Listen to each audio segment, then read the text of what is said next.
আজকের আয়োজনে আপনাদের জন্য থাকছে নিরামিষ কচুরলতি রান্না। সবাই তো বিভিন্নভাবে তৈরি করে থাকেন, বাট আমি কিভাবে তৈরি করি আজ সেটাই আপনাদের সাথে শেয়ার করব।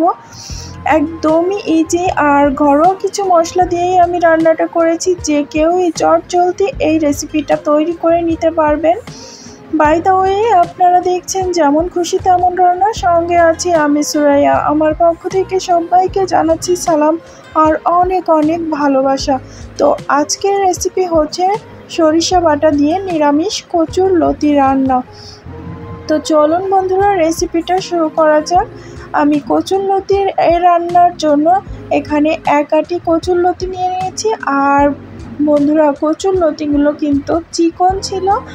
আপনারা চিকন মোটা মানে দেশি আর যে মোটা লতিগুলো পাওয়া যায় সেগুলো যে কোনো লতি দিয়েই কিন্তু এই রান্নাটা করে নিতে পারেন। তবে আমার কাছে কিন্তু দেশি লতি দিয়েই এরকম রান্না করলে বেশি টেস্টি হয়। তো এখন লতিগুলোকে বেছে নেওয়ার পালা। তো অনেকে দেখি অনেকভাবে কচুরলতি বাছেন, তো আমি কিন্তু এইভাবেই হাতে বেছে নিই। আমার কাছে এটাই সুবিধা মনে হয়। তো আপনারা কিন্তু আপনাদের সুবিধা মতো কচুরলতিগুলোকে বেছে নেবেন। আর এই রেসিপিটা কিন্তু এতটাই দুর্দান্ত হয় যে একবার খেলে বারবার খেতে ইচ্ছে করবে। আমার তো খুবই প্রিয় একটা খাবার এই কচুরলতির রান্নাটা। তো যেভাবেই দিক না কেন আমার অনেক বেশি মজা লাগে। তবে এইভাবে নিরামিষ রান্না করলে কিন্তু আমি সবথেকে বেশি পছন্দ করি। তো আমি কথা বলতে বলতে দেখুন বন্ধুরা, কচুরলতিগুলো কিন্তু কেটে নিয়েছি। আর এখন এগুলোকে একটা পাত্রে উঠিয়ে নেব। আমি কিন্তু এখানে একটু বড় সাইজ করেছি, আপনারা চাইলে এর থেকে ছোট সাইজ করে নিতে পারেন, তবে আমার মনে হলো এটাই পারফেক্ট সাইজ। যাই হোক, তো এখন এটা ডালায় উঠিয়ে নিয়েছি। আর ডালায় উঠিয়ে নিয়ে এটাকে ধুয়ে নেওয়ার পালা। আর এর ধুয়ে নেওয়ার আগে আমি একটা মশলার পেস্ট তৈরি করব। তো মশলাতে কী কী নিচ্ছি দেখিয়ে দিচ্ছি। এখানে কালো সরিষা নিচ্ছি 1.5 চামচের মতো, আর নিচ্ছি 1/2 চামচ পোস্ত। তো আপনারা কিন্তু অবশ্যই কালো সরিষাটা ব্যবহার করবেন। আর মশলার পেস্ট করে নিয়ে চলে এলাম। আর এখানে তেলের ভিতরে আমি কিছু মশলা পেস্ট দিয়ে দিচ্ছি। আর এই মশলার পেস্টের ভিতরে ছিল কয়েক টুকরা রসুনের কোয়া, আর শুকনো মরিচ, আদা আর জিরা বাটা। এখন এর ভিতর একটু পানি দিয়ে দিচ্ছি, মশলাটাকে ভালোভাবে কষিয়ে নিতে হবে। আর তারপর দিয়ে দিচ্ছি গুঁড়া মশলার ভিতর হলুদের গুঁড়া কালারের জন্য, দিয়ে দিচ্ছি স্বাদের জন্য ধনিয়া গুঁড়া, আরও দিয়ে দিচ্ছি পরিমাণ মতো লবণ। তো আমি এগুলো দিয়ে এখন ভালোভাবে মশলাটাকে কষিয়ে নেব। তো মিক্সড করে নেওয়ার পর কিন্তু আমি এখানে একটা টমেটো কুচি দিয়ে দেব। তো টমেটো কুচিটা অবশ্যই দেওয়ার চেষ্টা করবেন, এতে কিন্তু মশলার একটা সুন্দর ফ্লেভার আসে। আর মশলার সুন্দর ফ্লেভারটা যখন কচুরলতির ভিতর ঢুকবে তখন কিন্তু লতিটা এমনিতেই অনেক টেস্টি হবে। তো এই মশলাটা আমি ততক্ষণ পর্যন্ত কষাবো যতক্ষণ না এই টমেটো কুচিটা ভালোভাবে মিশে যাচ্ছে। তো দেখুন বন্ধুরা, টমেটো কুচিটা আমার গলে গেছে আর মশলার সাথে ভালোভাবে অ্যাবজর্ব হয়ে গেছে। তো যাই হোক, এখন এইভাবে একটু নেড়েচেড়ে নিচ্ছি। নেড়েচেড়ে নিয়ে এখন যে কচুরলতিগুলো আমি বেছে কুটে ধুয়ে রেখেছিলাম সেগুলোই দিয়ে দেওয়ার পালা। তো দিয়ে দিচ্ছি। তো প্রথমে কিন্তু দেখে অনেকটা মনে হচ্ছে, বাট এগুলো কমে আসলে কিন্তু একদমই অল্প হয়ে যাবে, তখন আর ভাগে পাওয়া যাবে না। তো যাই হোক, আমি সমস্ত কচুরলতিগুলো দিয়ে দিলাম। দিয়ে এখন মশলার সাথে ভালোভাবে মিক্সড করে নিচ্ছি। তো মশলাটা কিন্তু যত বেশি ভালোভাবে কষাতে পারবেন এই লতির রেসিপিটা কিন্তু তত বেশি ইয়াম্মি হবে। তো সমস্ত মশলার সাথে আমি কচুরলতিগুলো মাখিয়ে নিয়েছি। আর এ পর্যায়ে এসে আমি কিছু কুচানো পেঁয়াজ এর ভিতর অ্যাড করে দেব। আমি এই পেঁয়াজগুলো কিন্তু বেরেস্তা বা পেস্ট করে দেইনি, এভাবেই দেব, কেননা পেঁয়াজটা আমি একটু কাঁচা কাঁচা রাখতে চাই। সেক্ষেত্রে এইভাবে দিলে কিন্তু থাকবে। তো এতে কিন্তু একটা দারুণ ফ্লেভার আসবে। আর পেঁয়াজগুলো দেওয়ার পরে আমি আবারও একটু নেড়েচেড়ে নিচ্ছি।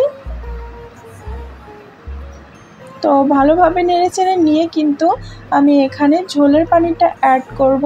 তবে এখানে ঝোলের পানি বেশি দেওয়ার প্রয়োজন নেই, জাস্ট কচুরলতিটা সিদ্ধ হবে এতটুকুই পানি দিলেই চলবে। তো আমি এখানে প্রায় 1.5 কাপের মতো পানিটা দিচ্ছি। আর আপনারা যদি চান যে কচুরলতিটা আস্তে আস্তে রাখবেন তাহলে কিন্তু 1 কাপ মতো পানি দিবেন আর একটু লো ফ্লেমে জাল করে নেবেন, তাহলে কচুরলতিটা আস্তে আস্তে থাকবে আর ভালোভাবে সিদ্ধও হয়ে যাবে। তো পানিটা দেওয়ার পর আমি ভালোভাবে নেড়েচেড়ে নিচ্ছি আর এটাকে কিন্তু ঢাকা দিয়ে রাখবো 10 মিনিটের জন্য। ঢাকা দেওয়ার পর কচুরলতিটা অনেকটাই সফট হয়ে আসবে। তো বন্ধুরা, আমার ভিডিওটি যদি তোমাদের ভালো লেগে থাকে তাহলে আমার চ্যানেলটিকে সাবস্ক্রাইব করো, লাইক কমেন্ট শেয়ার করে আমার সাথেই থেকো।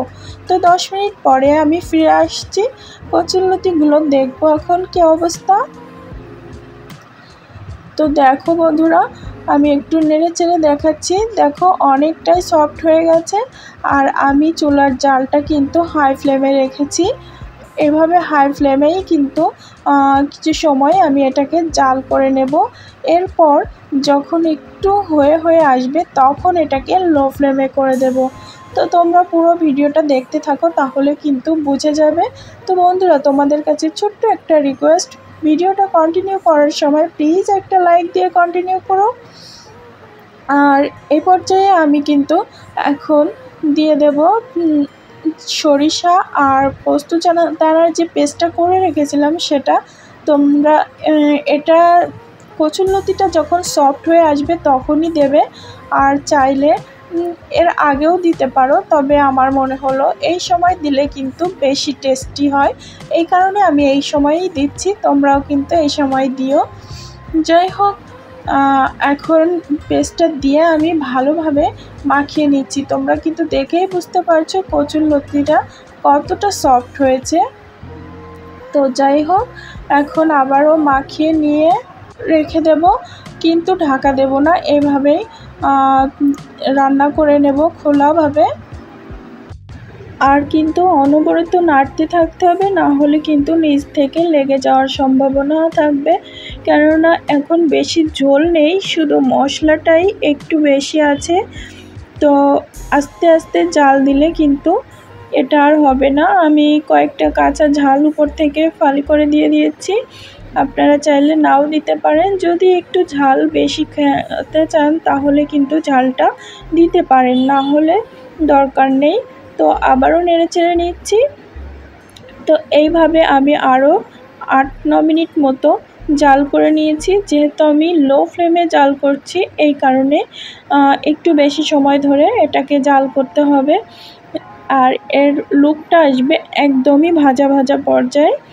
দেখো বন্ধুরা, ফাইনালি আমার কচুরলতির লুকটা চলে এসেছে, চারি সাইড দিয়ে কিন্তু তেল ছেড়ে দিয়েছে।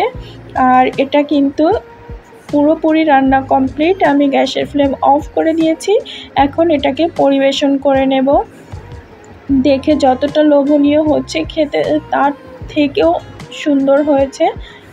তো বাই দ্য ওয়ে, আপনারা দেখছিলেন যেমন খুশি তেমন রান্না, সঙ্গে ছিলাম আমি সুরাইয়া। আর এ পর্যন্তই, দেখা হবে নেক্সট এপিসোডে নতুন কোনো রেসিপির সাথে। ততক্ষণ সবাই ভালো থাকবেন, সুস্থ থাকবেন। আল্লাহ হাফেজ।